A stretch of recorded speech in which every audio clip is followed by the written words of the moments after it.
Junior Achievement. My name is Brian Kornfeld. I'm the CEO and one of the co-founders of Synapse, a nonprofit organization based out of the Tampa Bay area that's here to connect and organize innovation communities across the state of Florida, really bring people together, promote the state of Florida, help the world understand how many great and very cool things come out of this great state that we like to call home. I've been doing this now for just about 3 years, based on some research that started in 2016, which was really a side hustle to another side hustle to a full-time day job.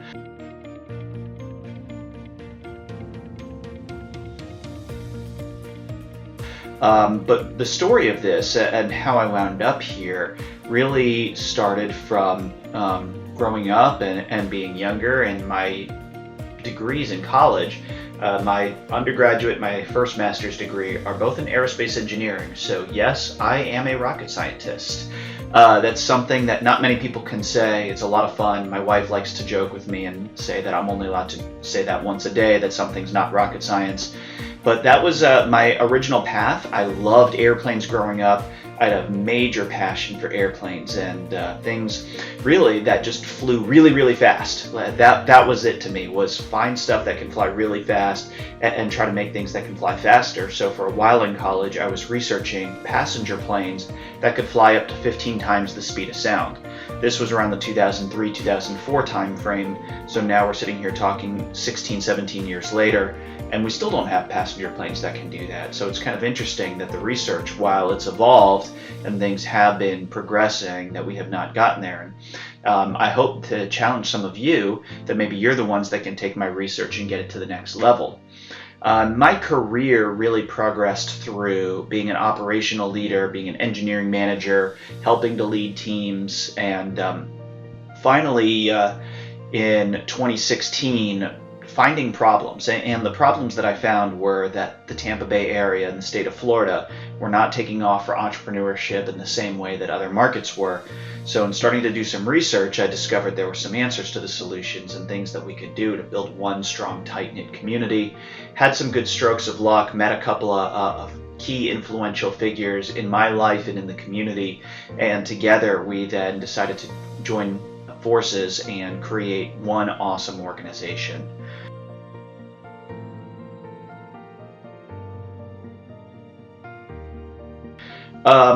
A couple of things that I would really give some background on with myself is middle and high school, I definitely wanted to do something related to flight.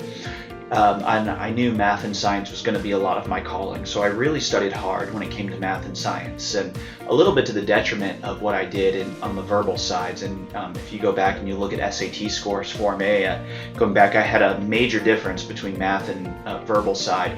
I realized later in life and career that a balance is very important. It's very important to play to your strengths. It's very important to know what you're good at and know what you're not good at, but also to keep a balance. And I was able to really progress in my career being an engineer because I was one of the few engineers that could have conversation with people and could go out and could talk to customers and could learn from customers and could grow and manage teams of people. And that pushed me into the management side, which I would always strongly recommend to people, is make sure you continually build up your personal skills. Make sure you build up teamwork skills.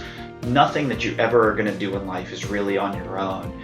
There's always the myth of the solo genius, as it's called, and I've had people tell me it's, and you see it firsthand, working with a team is so much better and it's so much more beneficial than working on your own. There's an old saying that if you want to go fast, go alone, but if you want to go far, go as a team.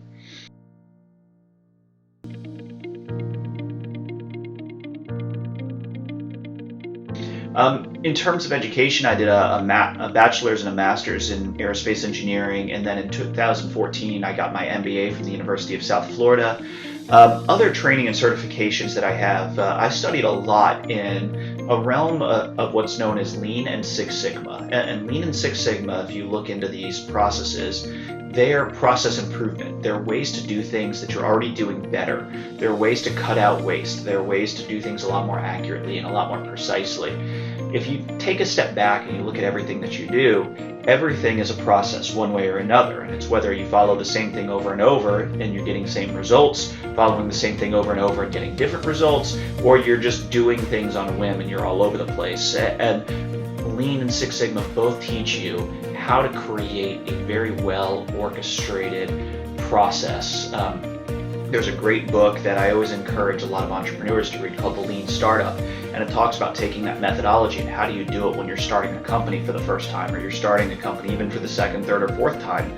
I use these all the time. Everything that we set up with an organization, everything that we set up as a team, we really look at this as a lean startup. We look at our team as lean. We use process, and we try to really cut out the waste and do things that are value add. A lot of people will ask then the question, what is a value add activity? And a lot of people will define them as three different things. A value add activity is it physically alters and changes a product, a customer is willing to pay for it, and it's done right the first time. And if you can do those three things, you're adding value with whatever you're doing. And so you look at different steps of everything you're doing in every day. And this can go into what you're studying now, this can go into what you're learning, how you're learning, and answer those three things. Are you willing to pay for it? Are you doing it right the first time? Does it change what you're doing? And that's going to help you continually drive value. Another thing that I learned and got a certification on is what's called risk management. And the definition of risk is solving problems before they happen, seeing problems, being able to predict what might go wrong, and then looking at how bad it'll be, how often it'll happen, and will you know about it? Because if you don't know about it, it could just keep getting worse and behind the scenes. You can look at a lot of things that major problems that took place. Look at Apollo 13. If you haven't seen the movie or looked up Apollo 13, the incident that took place was because of one circuit that had a short that nobody knew about. Had somebody known about it, they could have solved it before it happened, but because it was behind the scene, it put 3 astronauts in danger for their lives. They ended up being able to survive the mission, thankfully and miraculously. But that's just one key example of how that can work. Another training that I really strongly recommend to everybody is training on how to tell a story. Stories are very important. They're very critical on what you're doing, whether you're trying to sell something, whether you're trying to build something, whether you're trying to get people on your team. And a lot of stories follow a very similar framework. And I can go over the quick framework, which is that you have a hero has a problem. The problem is usually external or internal. Meaning like there might be somebody outside who's trying to hold them back, but there's also some type of internal struggle that they have to overcome so they can overcome that external struggle.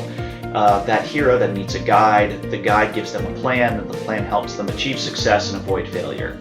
If you were to look at almost every single movie in Hollywood ever created, they follow this very similar framework. Think about anything from Cars and the Disney movies to the Hunger Games to Star Wars. They all follow all of that same storyline. And I'm sorry I just ruined every movie ever that you're ever going to watch for the rest of your life for you, but it's really important that they follow that story. And being able to tell a story, being able to tell your personal story. I could talk about my story and how I struggled both with people trying to hold me back in my career, but that feeling of misery inside that I had by not really having my own ownership, not being an entrepreneur, not doing things that I really wanted to do, and then meeting some guides, meeting the people along the way who really helped bring me up, and they gave me an opportunity for success and to avoid the path of failure, which would have been sticking with jobs that I really didn't like in a career that felt like I was holding myself back. You only get to live once, and you may as well do something that you enjoy while you're living through this career.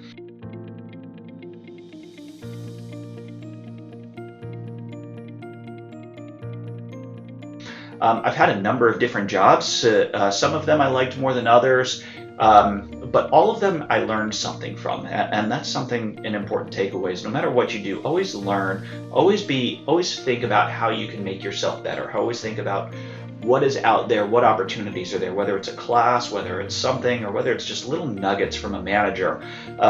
Like there was one manager who I absolutely did not like. We did not get along in any way, shape, or form. So I learned a lot from him about what not to do, but there's some little nuggets that I've always taken away from him.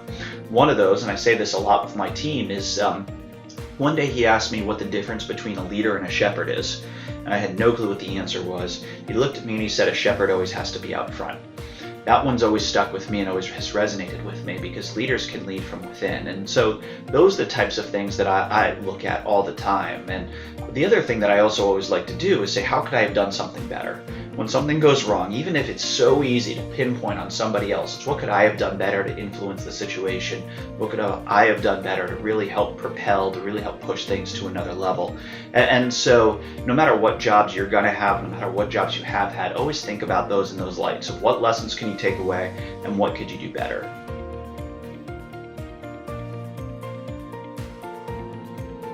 If I had to give my younger self some advice, I would make sure to tell my younger self to not be afraid to take some small risks. Understand that a lot of times if you try something and it doesn't work out, you're going to be in the same place anyway. So it doesn't matter. You're in a no-lose situation. It's only, all you have is to gain. And so I would continually tell myself, take those risks and see what would happen. Do it more, and don't be afraid. Don't be afraid to hold yourself back. Try something. The worst that's going to happen is you're going to get a lesson and you're going to learn something new.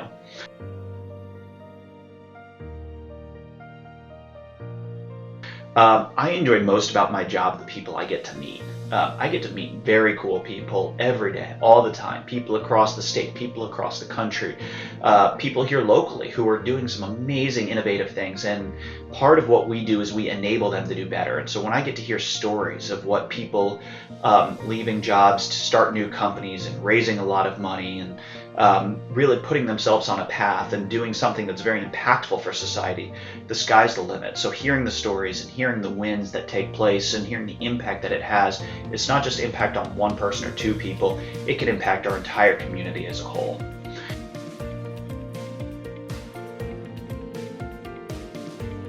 I really love what I'm doing on an everyday basis. And a lot of people will ask me, why did I choose Tampa as my home? Well, I'm from Clearwater originally, born and raised. My parents moved down to Clearwater when they were pregnant with me in 1982. I lived in a couple other places like Ann Arbor, Michigan, Gainesville, and Los Angeles, but Tampa has always been home to me. It always has a very special place right here in my heart.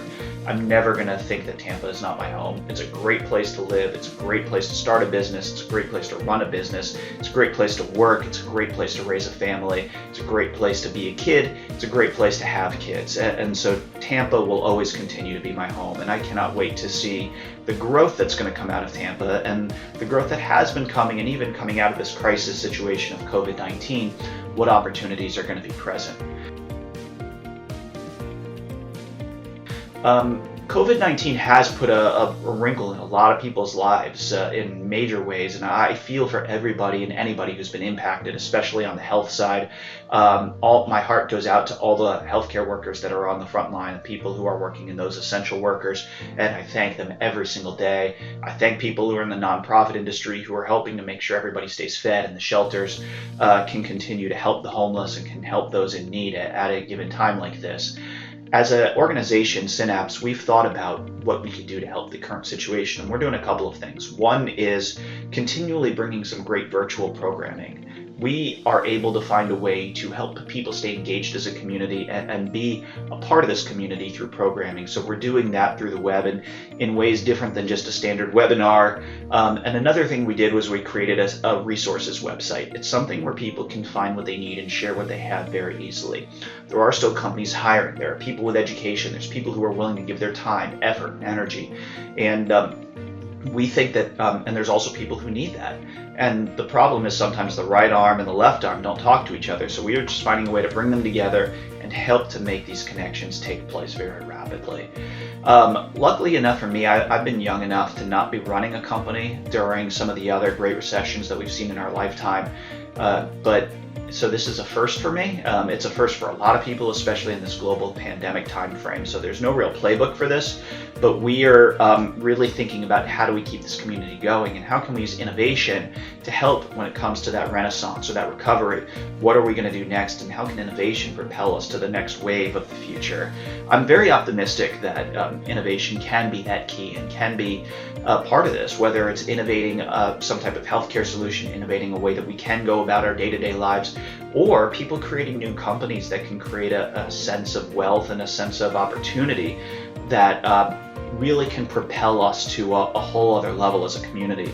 a lot of times in down economies, people will start companies because they're almost forced to, and they have those opportunities. It's something they've been thinking about, and it's time to take that risk.